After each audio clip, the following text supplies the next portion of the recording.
Hello, guys and gals, and this is part 20 of our reading of William Goldman's The Princess Bride, a hot fairy tale. Now, we are going to go over the copyright information, which should be on the screen now. Oops, I went too far on that one. There we go. There we go. Says, copyright 1973 by William Goldman, all rights reserved, published in the United States by Ballantine Books, a division of Random House Incorporated, New York, and simultaneously in Canada by Ballantine Books of Canada, Limited, Toronto, Canada. It gives the Library of Congress number right here, the ISBN, the publishing editions, and the cover art is by Norman Green. Now, in the last episode, Physique found Inigo, and they are looking for the Man in Black. Meanwhile, the Count is going to go torture Wesley again, and we're going to see what happens. It was dusk when they began their search blindly through all of Florence City. Dusk, a day before the wedding, Count Rugen was about to begin his nightly experiments. At that dusk, gathering up his notebooks from his room filled with all his jottings, 5 levels underground behind high castle walls, locked and chained, and silent Wesley waited beside the machine. In a way, he still looked like Wesley, except of course that he had been broken. 20 years of his life had been sucked away, 20 were left.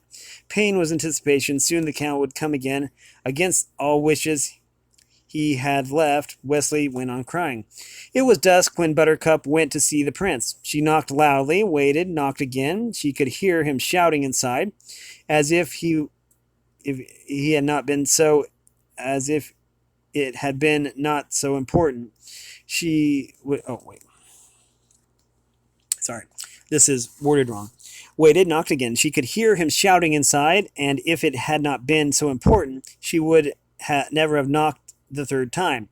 But she did, and the door was yanked open, and the look of anger was on his face. The look of anger on his face immediately changed to the sweetest smile. "Beloved," he said, "come in. A moment more is all I need." And he turned back to Yellen. "Look at her, Yellen, my bride-to-be. Has any man ever been so blessed?" Yellen shook his head. "Am I wrong, do you think, to go to any lengths, then, to protect her?" Yellen shook his head again. The prince was driving him crazy with his stories of the Gilder infiltration. Yellen had every spy he'd ever used working day and night, and not one of them had come up with anything about Gilder, and yet the prince insisted inwardly. Yellen sighed. It was beyond him. He was simply an enforcer, not a prince. In fact, the only remotely disturbing news he'd heard since he'd closed the thieves' quarters that morning was that within the hour, when someone told him of a rumor that the ship of the dread pirate Roberts had perhaps been seen sailing all the way into Florence Channel itself. But such a thing, Yellen knew from long experience, was simply rumor. "I'll tell you, they're everywhere, these Gilders," the prince went on, "and since you seem unable to stop them, I wish to change some plans. All the gates have been sealed to my castle except the front one." "Yes?" "Yes, and 20 men guard it. Add 80 more. I want 100 men. Clear? 100 men. It will be every brute available. Inside the castle, I'm quite safe. I have my own supplies, food, stables, enough as long as they cannot get at me. I will survive. These, then, are the new and final plans. Jot them down. All 500 anniversary arrangements are canceled until after the wedding.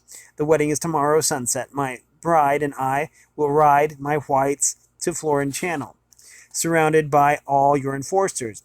There we will board a ship and begin our long-awaited honeymoon, surrounded by every ship in the Florin Armada." "Every ship but 4, Buttercup corrected. He blinked at her a moment in silence, and then he said, blowing her a kiss, but discreetly, so Yellen couldn't see, Yes, how forgetful I am. Every ship but 4. He turned back to Yellen. But in his blink, in the following silence, Buttercup had seen it all. "Those ships will stay with us until I deem it safe to release them. Of course, Gilder could attack then, but that is, of course, but that is a chance we must risk. Let me think if there's anything else. The prince loved giving orders, especially the kind he knew would never need carrying out. Also, Yellen was a slow jotter, and that added to the fun. Excused, the prince said finally. With a bow, Yellen was gone. The 4 ships were never sent, Buttercup said when they were alone. Don't bother lying to me, my don't bother lying to me anymore. Whatever was done for your own good, Sweet Pudding. Somehow I do not think so. You're nervous. I'm nervous. We're getting married tomorrow. We've got a right to be. You wouldn't you wouldn't be more wrong, you know. I'm very calm, and in truth, she didn't seem that way. It doesn't matter whether you sent the ships or not. Wesley will come for me. There is a God, I know that, and there is love, I know that too, so Wesley will save me. You're a silly girl. Now go to your room. Yes, I am a silly girl, and yes, again, I will go to my room. And you are a coward with a heart filled with nothing but fear. The prince had to laugh. The greatest hunter in the world, and you say I'm a coward. I do. I do indeed. I'm getting much smarter as I age. I say you are a coward, and you are. I think you hunt only to reassure yourself that you are not what you are. The weakest thing I the weakest thing to ever walk the earth. He will come for me, and then we will be gone, and you will be helpless for all your hunting because Wesley and I are joined by the bond of love, and you cannot track that, not with 1,000 bloodhounds, and you cannot break it, not with 1,000 swords.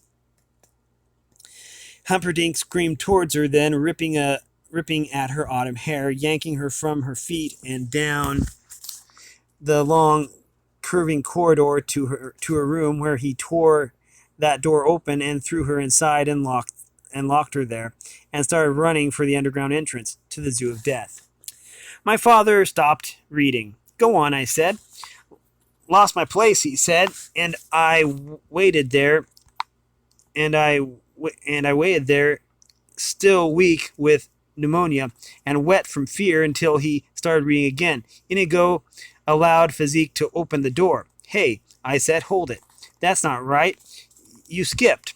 And then I quick caught my tongue because we just had that scene when I got all upset about Buttercup marrying Humperdinck, when I'd accused him of skipping, and I didn't want any repeat of that.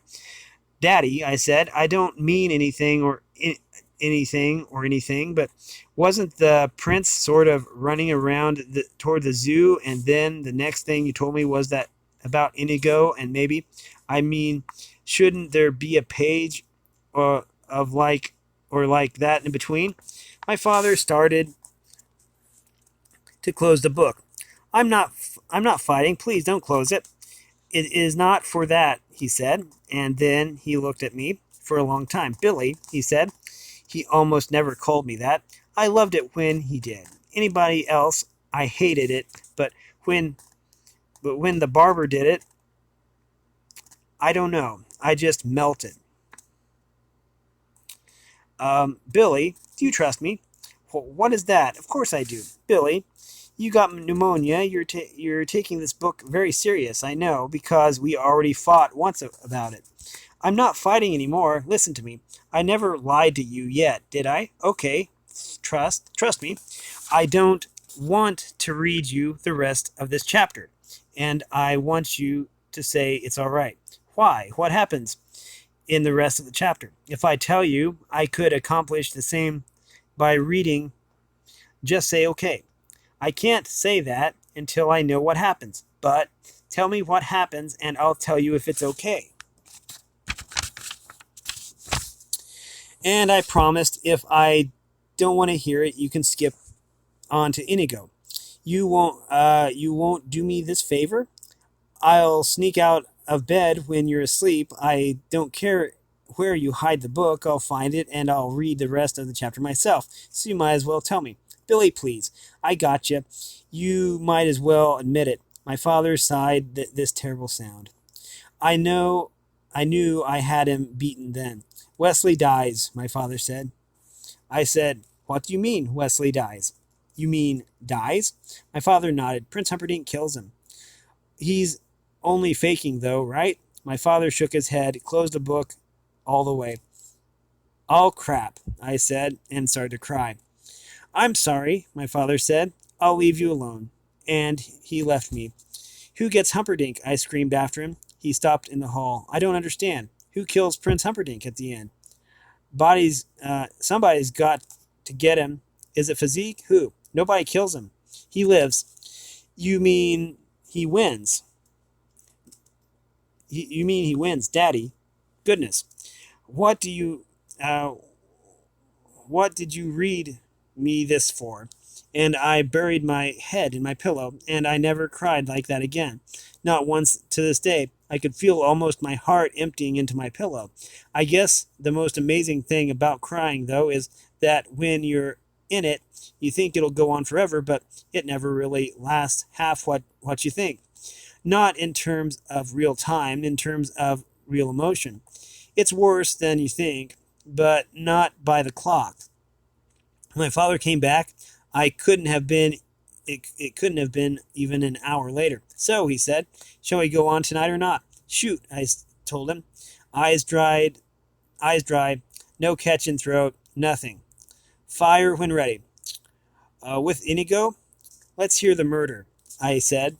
I knew I wasn't about to bawl again like buttercups. My heart was now a secret garden, and the walls were very high. Okay, let me change my position really quick. And we're ready. Okay. Humperdinck screamed towards her, then ripped at her autumn hair, yanking her from her feet and down the long, curving corridor to a room where he tore that door open and threw her inside and locked her there, and started running for the underground entrance to the Zoo of Death, and down he plunged, giant stride after giant stride, and when he threw the door of the fifth-level cage open, even Count Rugen was startled at the purity of which the emotion was that was reflected in the prince's eyes. The prince moved to Wesley. She loves you, the prince cried. She loves you still, and you love her. So think of that. Think of this, too. In all the world, you might have been happy, genuinely happy. Not one couple in a century has that chance. No, not really. No matter what the storybooks say. But you could have it. You could have had it. And so I would think no one will ever suffer a loss as great as you. And with that, he grabbed the dial and pushed it all the way forward, and the count cried. Not to 20, but by then it was too late. The death scream had started. It was much worse than the scream of the wild dog. It was, in the first place, the dial for the wild dog had only been set at 6, whereas this was more than triple that, and so, naturally enough, it was more than 3 times as long, and more than 3 times as loud, but none of that really was why it was worse. It was a scream from a human throat that made the difference. In her chamber, Buttercup heard it, and it frightened her, but she had not the least idea what it was. By the main door of the castle, Yellon heard it, and it also frightened him, though he couldn't imagine what it was either. All the 100 brutes, the fighters flanked by the main door, heard it too, and to a man, they were bothered by it. And they talked it over for quite a while. But none of them had any sound notions as to what it might have been. The great square was filled with common people excited about the coming wedding and anniversary, and they all heard it too, and no one even made the pretense of not being scared, but again, none of them knew at all what it might have been. The death scream rose higher in the night.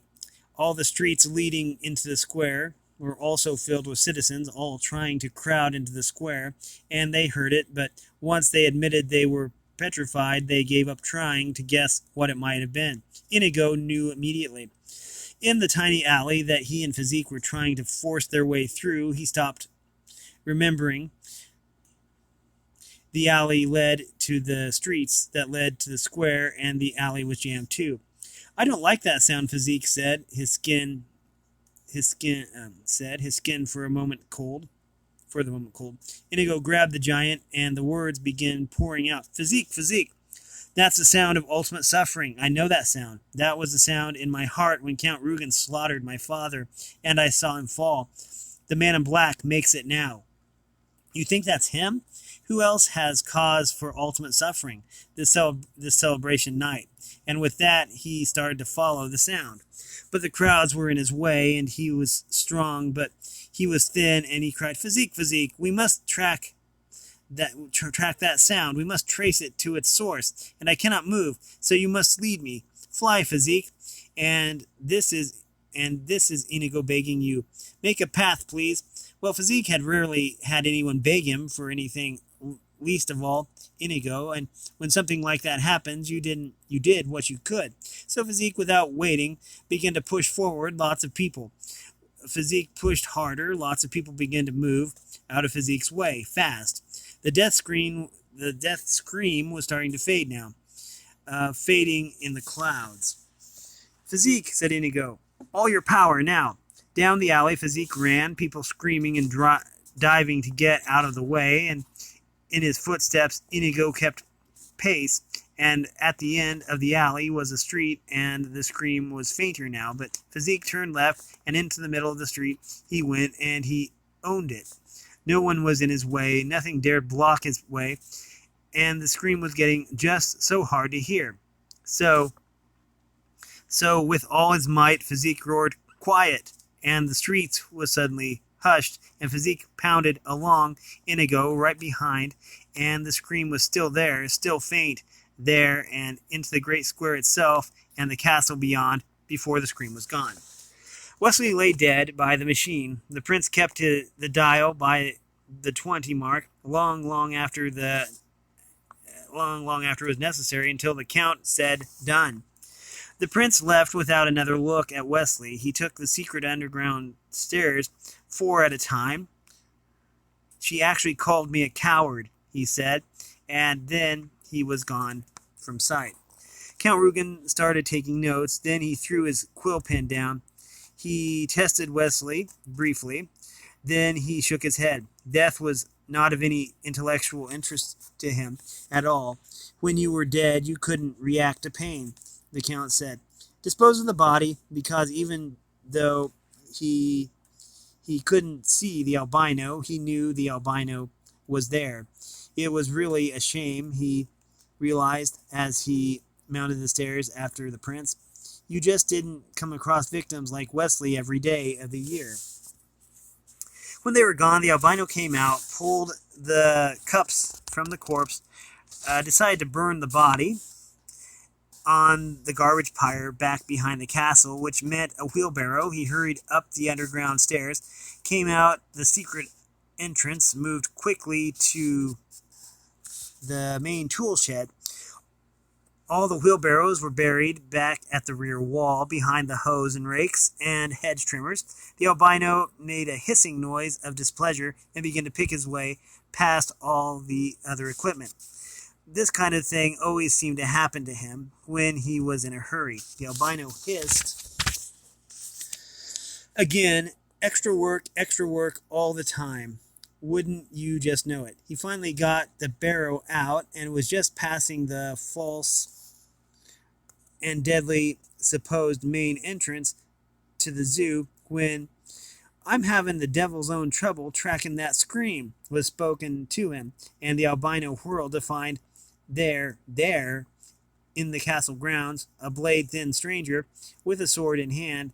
The sword suddenly flicked its way to the albino's throat. Where is the man in black? The swordsman said then. He had a giant scar slanting down each cheek and seemed like no one to trifle with. Whispered, I know no man in black. Did the scream come from that place? The fellow indicating the main entrance nod. And the throat it came from. I need this man, so be quick. He whispered. Wesley. Inigo whispered. A sailor brought here by Rugen? Nod. And I reach him where? The albino hesitated, then pointed to the deadly entrance. Whispered. He is at the bottom level, 5 levels down. Then I have no more need for you. Quiet him a while, Physique, From behind him, the albino was aware of a giant shadow moving. Funny, he thought, the last thing he remembered. I thought that was a tree. Inigo was on fire now. There was no stopping him. Physique hesitated by the main door. Why would he tell us the truth? He's a zookeeper. Uh, he's a zookeeper threatened with death. Why would he lie? That doesn't follow. I don't care, Inigo said sharply, and in fact he didn't. He knew in his heart the man in black was down there. There was no other reason for Physique to find him, for Physique to know of Rugen, for everything to be coming together after so many years of waiting. If there was a God, then there was a man in black waiting. Inigo knew that. I knew it. And of course, he was absolutely right. But again, of course, there were many things he did not know. That the man in black was dead, for one, and that the entrance they were taking was the wrong one, for another, a false one, set up to foil those like himself, who did not belong. There were spitting cobras down there, though what would actually come at him would be worse. These things he did not know either. But his father had to be revenged, and the man in black would figure out how. That was enough for Inigo. And so, with an urgency that would soon turn to deep regret, he and Physique approached the Zoo of Death. We are at Chapter 7, The Wedding. Inigo allowed Physique to open the door, not because he wished to hide behind the giant's strength, but rather because the giant's strength was crucial to their entering. Someone would have to force the thick door from its hinges, and that was right up Physique's alley. It's open, Physique said, simply turning the knob, peering inside. Open? Inigo hesitated. Close it then. There must be something wrong. Why would something as valuable as the prince's private zoo be left unlocked? It smells of animals. Something awful in there, Physique said. Did I get a whiff? Let me think, Inigo said. I'll figure it out. And he tried to do his best, but it made no sense. You didn't leave diamonds lying around on the breakfast table, and you kept the Zoo of Death shut and bolted. So there had to be a reason. It was just a matter of exercising your brain power, and the answer would be there. The answer to why the door had to be unlocked was really this. It was always unlocked, and the reason for that was really this: safety. No one who had entered via the front door had ever survived to exit. Again, the idea basically belonged to Count Rugen, who helped the prince architect the place. The prince selected the location, the furthest corner of the castle ground, away from everything, so the roars wouldn't bother the servants. But the count designed the entrance. The real entrance was by a giant tree where a root lifted and revealed a staircase, and down you went until you arrived at the 5th level. The false entrance, called the real entrance, took you down the levels the ordinary way. First to second, second to third, or actually second to death. Yes, Inigo said finally. You figured it out. The reason the door is unlocked is simply this. The albino would have locked it. He would never have been so stupid as not to. But Physique, my friend, we got to him before he got to it. Clearly, once he was done with his wheelbarrowing, he would have begun locking and bolting. It's quite all right. You can stop worrying. Let's go. I just feel so safe with you, Physique said, and he pulled the door open a second time. And as he did it, he noticed that not only was the door unlocked, it didn't even have a place for a lock. And he wondered, should he mention that to Inigo, but decided against it. Because Inigo would have to wait and figure some more, and they would have done enough of that already, because although he said he felt safe with Inigo, in truth, he was very frightened. He just heard odd things about this place. The lions didn't bother him. And who cared about gorillas? They were nothing. It was the creepers that made him squeamish. And the slitherers, and the stingers, and the everything. Physique decided to be truthful and honest. Spiders and snakes and bugs and bats and you name it. He just wasn't very fond of any of them.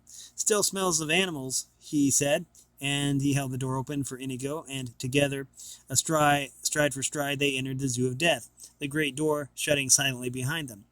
Quite a bizarre place, Inigo said, moving past several large cages in which were cheetahs and hummingbirds and other swift things. At the end of the hall was another door with a sign above it saying, "To level 2." They opened that door and saw a flight of stairs leading very steeply down. "Careful," Inigo said. "Stay close to me and watch your balance." They started down toward the second level. "If I tell you something, will you promise not to laugh at me or mock me or be mean to me?" Physique asked. "My word," Inigo nodded.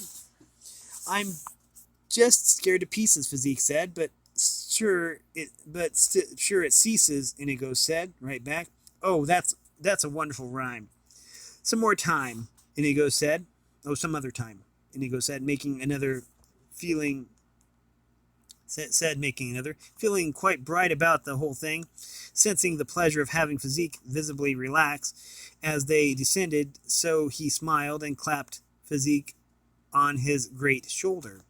For the good fellow he was, but deep inside Inigo's stomach was knotting. He was absolutely appalled and astonished that a man of unlimited strength and power would be scared to pieces.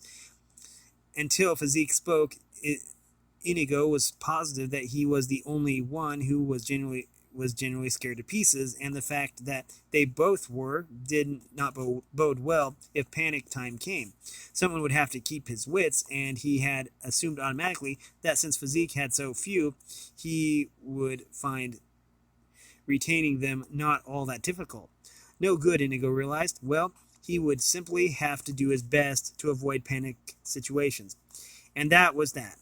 The staircase was straight and very long, but eventually they reached the end of it. Another door, Physique gave it a push, it opened. Another corridor lined with cages, big ones, and inside great baying hippos and a 20-foot alligator thrashing angrily in shallow water. "We must hurry," Inigo said, picking up the pace, "much as we might like to dawdle." And he half ran towards the sign that said, "To level 3. Inigo opened the door and looked down, and Physique peered over his shoulder. Inigo said. This staircase was different. It was not nearly as steep, and it curved halfway so that whatever was near the bottom of it was quite out of sight as they stood at the top, preparing to go down. There was strange candles burning high on the walls out of reach. The shadows they made were very long and thin. "Well, I'm certainly glad I wasn't brought up here," Inigo said, trying for a joke. "Fear," Physique said, the rhyme out before he could stop it. Inigo exploded. "Really? If you can't maintain control, I'm going to send you right back up, and you can just wait there all by yourself. Don't leave me. I mean, don't make me leave you, please. I meant to say beer. I don't know how the F got in there. I'm really losing patience with you. Come along," Inigo said, and he started down the curving stairs. Physique followed, and as the door closed behind them, two things happened. One, the door quite clearly locked. Two, out went the candles on the high wall. "Don't be frightened," Inigo screamed. I'm not, Physique screamed right back. And then, above his heartbeat, he managed, "What are we going to do?" "This is simple," said Inigo after a while. "Are you frightened too?" asked Physique in the darkness. Oh, we are way out of time. Anyways,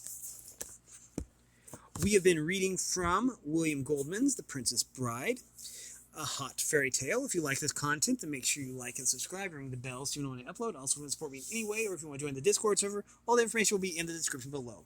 As always, thanks for watching, everyone, and have a great day.